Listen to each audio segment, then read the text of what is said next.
One of my favorite holiday activities is my ornament exchange party. While there are lots of ways that you can play an ornament exchange game or a gift exchange game, I really like my version. I have found that it allows almost everyone to go away feeling happy, although the kind of people who don't even smile at puppies will still probably find a reason to be upset.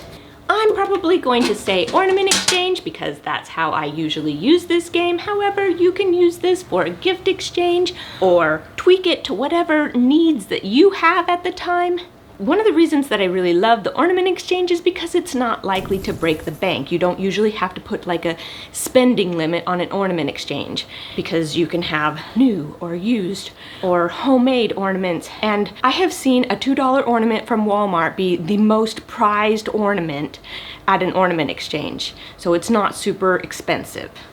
I will also mention that this kind of game does not work very well for kids under the ages of about 12 or 13-ish, especially if it's a gift exchange. They tend to only open new gifts because the idea that the next gift could be something even more wonderful is too prevalent in their mind, and so the game doesn't really get played. However, I have played the game with mostly adults and a few kids mixed in, and that works just great.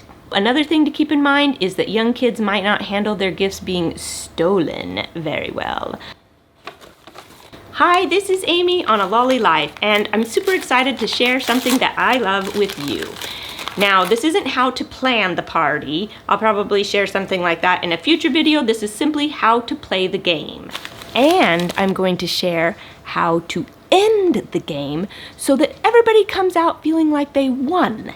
Or at the very least, like they had a fun time playing the game. I'll share that in a minute, but first, let's get started with how to get started, the setup of the game. Each person is supposed to bring a wrapped ornament. Not 3, just 1 for each person. You can set these gifts in the middle of a large circle of chairs. I think the floor is a really good spot, or maybe even a coffee table, but a regular sized table, if you put the gifts on that, then people can't see what's happening on the other side of the circle, and so it kind of blocks their view. It's not a very good height for it. So keep the presents down a little bit lower so you can see what's happening on the other side of the circle. You really need to see what other people are opening so that you know what you want to steal when it's your turn. You need at least a dozen people to really get this game going. Ooh. I think that 20 is a really, really good number, but any more than about 30 and it's kind of too many and it takes too long to play the game. So if you have 18 people playing, you need 18 wrapped ornaments in the middle of the room. You also need to write down on little slips of paper numbers 1 through 18. Put the numbers in a hat or a cup or a bowl or whatever and shake them up. Then go around the room and have everyone pick out a number. As a side note, if somebody comes in late, you can just give them the last number, or you could offer the last number to the person whose turn it is next, and whatever number they have, they just give to the person who is late. It doesn't work for people to cut out early in this game.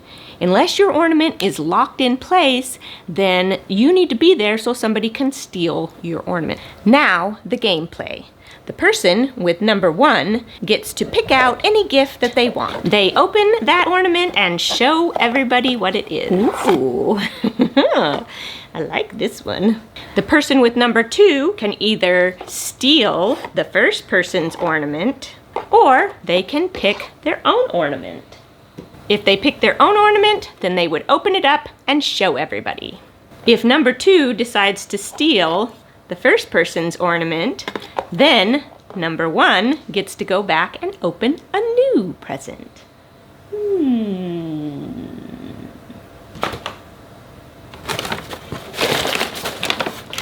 Oh, look at these.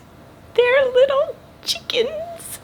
The third person can steal either number 1 or number 2's ornament, or they can pick a new ornament to open, and so on and so forth.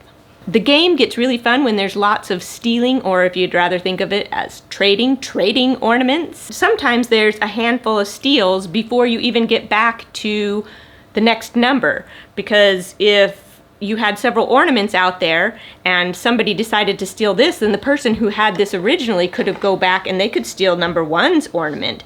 And then number one, instead of picking a new ornament, they could go and they could choose number two's ornament, or whoever's this happened to be at the time. And number two could choose something else.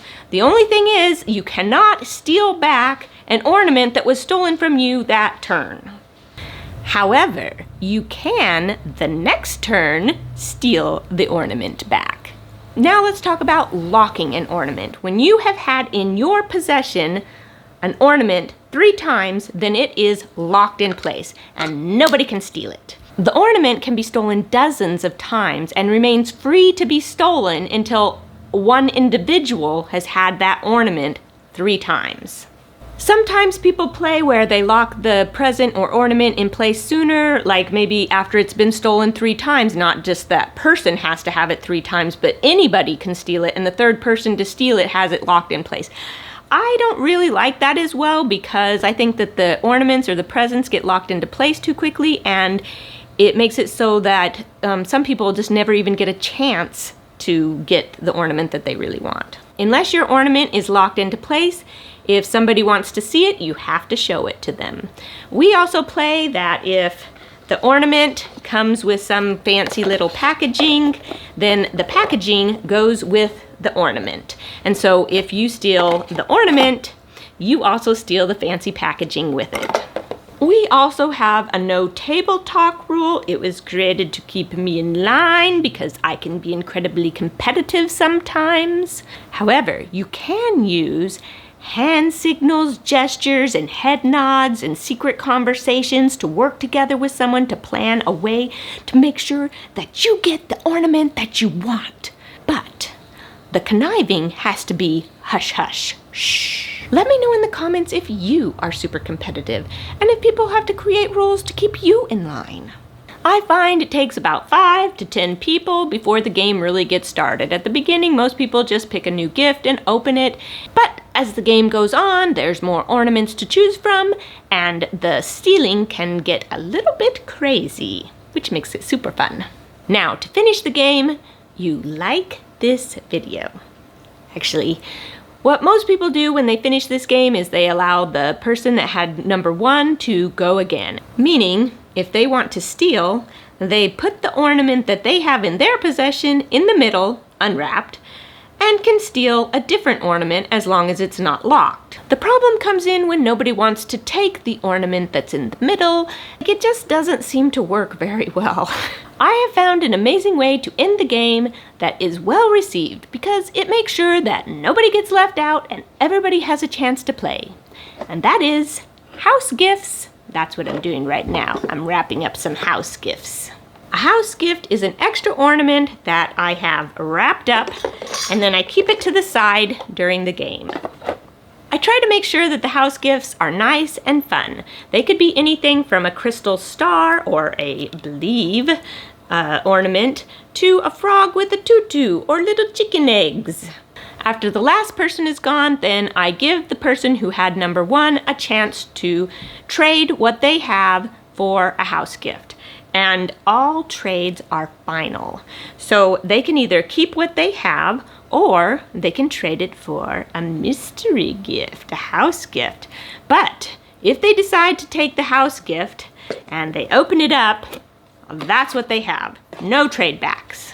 Second, I let anybody who has never had their ornament stolen and therefore didn't have a chance to really play the game, the opportunity to trade what they have for a house gift. Same rules, no trade backs.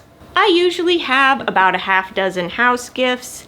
I also use the house gifts if for whatever reason somebody shows up without an ornament, then I would just let them use one of the house gifts. You are amazing. And if you're thinking about throwing an ornament exchange party, do it. It's so much fun. But guess what? You are amazing even if you don't throw any Christmas parties or even go to any of them. Sometimes I do that too. I love you, and I'll see you on the next episode of A Lolly Life.